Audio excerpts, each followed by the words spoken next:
नमस्कार, जय श्री कृष्ण। अभी 4-5 दिनों से अनिरुद्धाचार्य जी पर बड़ी बात हो रही है।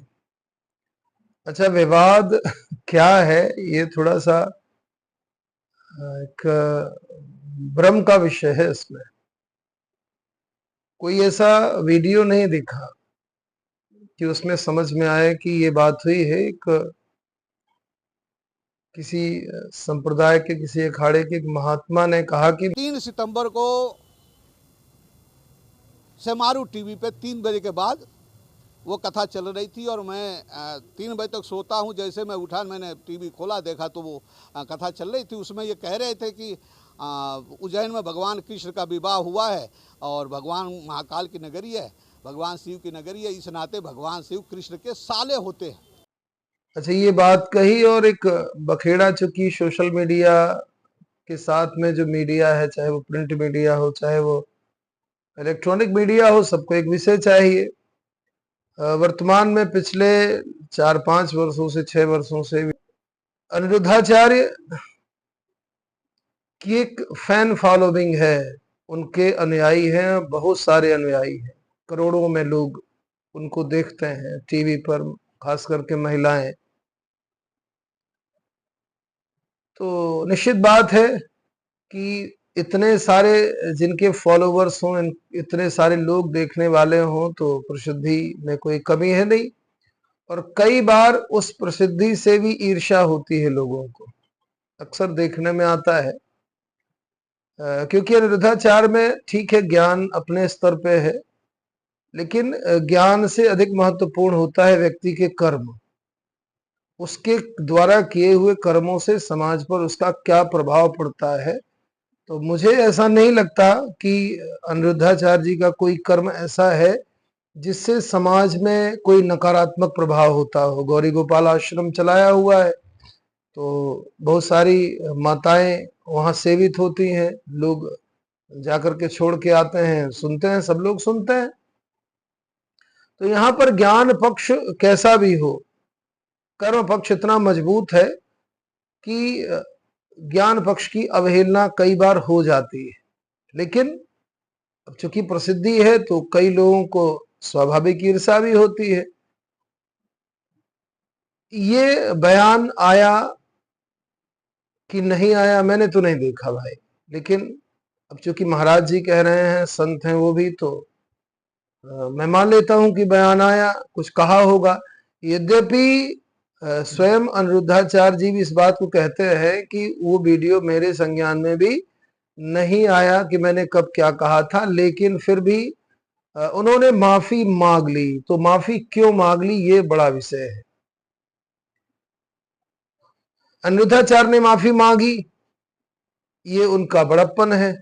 लेकिन आप सबको स्मरण होगा, अभी 2 दिन पहले भी मैंने एक वीडियो बनाया था कि भगवान शिव का अपमान करने वाले साधु पर, और ऐसा नहीं कि वो वीडियो मैंने केवल देखा है या मैंने डाला है, सोशल मीडिया पर वो वीडियो इतना ज्यादा वायरल है क्योंकि मुझे भी वहीं से मिला है।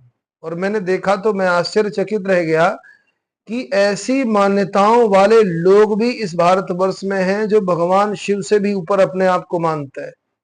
भाई, अपने शरीर पर कोई नियंत्रण है नहीं।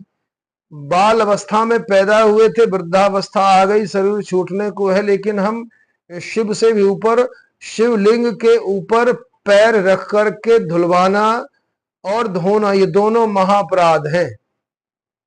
क्या भाव उनका रहा और किस तरह से अपमान हुआ मुझे लेकिन बड़ा आश्चर्य लगता है कि इस तरह के अपमान पर किसी भी अखाड़े से अभी किसी तरह की कोई बात नहीं उठी, कोई विवाद नहीं हुआ।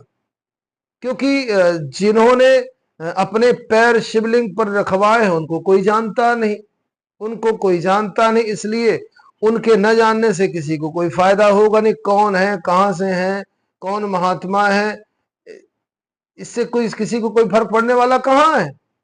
लेकिन अनिरुद्धाचार्य ने एक बात केवल कह दी कि भगवान शिव के यहाँ विवाह हुआ है भगवान कृष्ण का उज्जैनी में, इसलिए वो साले हैं। देखो, एक बात तय है भाई, परमात्मा सर्वांतर व्याप्त है, सर्वत्र है, वो अंदर भी है बाहर भी है, सबके अपने अपने भाव है। कई लोग तो भगवान से संबंध भी रखते हैं। कोई अब हमारे गुरुदेव भगवान श्री जानकी जी को बहन मानते थे, तो इस नाते भाई भगवान राम बहनों ही हुए, तो वही व्यवहार चलता है। बहुत सारे, कोई दशरथ भाव में अपने आप को रखता, कोई विश्वामित्र भाव में, ऐसी बहुत सारी कहानियां, कथाएं, किस्से आप सबने सुने होंगे कि सबके अलग अलग भाव भगवान से। तो सबके अपने भाव, उसको कोई कैसे रोक सकता है? कहीं ये प्रमाणित तो है नहीं। अब ये कहना कि अनिरुद्धाचार्य कथा नहीं कर सकते, अब हम गृहस्थों को कथा नहीं करने देंगे, ये महात्माओं का वो बड़ा वीडियो वायरल है, उसमें आप सब लोग, मैं इसमें प्रमाण के रूप में रख भी रहा हूं, आप सबने देखा है इसको। भाई आप होते कौन हो किसी को रोकने वाले? भाई आप, ठीक है, आपने भाई विरक्ति धारण कर ली, आप विरक्त हो गए, अखाड़े में चले गए, महात्मा हो गए, तो भाई महात्मा हुए हैं तो आप अपनी उन्नति के लिए महात्मा हुए हैं। फिर अगर भागवत की बात करें तो भागवत विशुद्ध वैष्णव ग्रंथ है, परमहंसों की संहिता है, लिखा है। तो परमहंस कौन है? जो निर्क्षीर विवेकी है, वही परमहंस है, जो इन सारे लोक व्यवहारों से जो सर्वथा मुक्त है, ऐसे सुखदेव जी ने कहा है, इसलिए वो परमहंसों की संहिता है। और वहां विरक्तो वैष्णवो विप्रा, विरक्त हो, वैष्णव हो, विप्र हो, ये तीन बातें हैं। अब वो तीन बातें एक ही में लागू होती हैं कि तीन अलग अलग बातें हैं? इसको प्रमाणित कौन करे? रोकना है अगर, तो कथाओं में व्यभिचार को रोकिए। कौन से वर्ण के लोग कथा कर रहे हैं, मैं इस पर भी कोई चर्चा नहीं करना चाहूंगा, कोई विषय भी नहीं है, क्योंकि भगवान पर जिसकी प्रीति है, अगर वो कहना चाह रहा है कथा तो करे, तो कथा करे। लेकिन जिस तरह से कथा का स्वरूप विकृत हो रहा है, उस पर कभी कोई, आज तक कोई बैठक नहीं हुई, इस तरह का कोई व्यवहार सामने नहीं आया। लेकिन लोक प्रसिद्धि के लिए किसी भी वक्ता को, अभी मैं देख रहा था कुछ दिन पहले, 2-3 महीने पहले, प्रदीप मिश्रा पर बड़ा विवाद हुआ था। ये सब विवाद क्या दर्शाते हैं? ये सब विवाद केवल ईर्ष्या दर्शाते हैं कि किसी की प्रसिद्धि है, उस प्रसिद्धि से जलन का भाव पैदा हो रहा है। ये साधुता नहीं हो सकती, क्योंकि साधुता इन सब से परे जाकर होती है, जिसमें ईर्ष्या ना हो, कपट ना हो, छल ना हो, जो सबके कल्याण की सदैव कामना करे, वही तो साधु होता है। कोई साधु वेश रखने से साधु थोड़ी है। जितने भी शास्त्र हैं, कहीं पर ऐसा नहीं कहा शास्त्रों में कि जो तिलक लगा ले। भाई तिलक कोई आवश्यक थोड़ी, मैंने ये तिलक लगाया हुआ है, मैं तिलक नहीं लगाऊं तो अधार्मिक थोड़ी हो जाऊंगा। बहुत सारे तिलक लगा करके लोग धार्मिक नहीं है, आडंबर करते हैं, व्यभिचार करते हैं।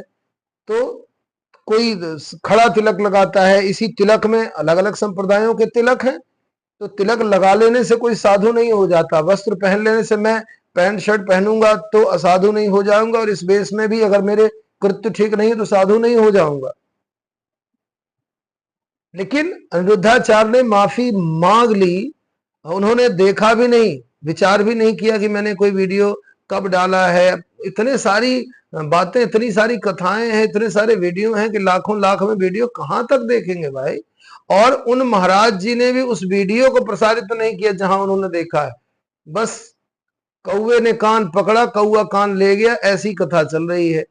भाई टीवी पर देखा तो कहीं तो कोई वीडियो उपलब्ध होना चाहिए। लोगों के मन में एक जिज्ञासा है कि आखिर इतना बड़ा अपमान कैसे कर दिया कि एफआईआर तक दर्ज हो गई, और एफआईआर करने वाले एफआईआर कर भी ले रहे हैं।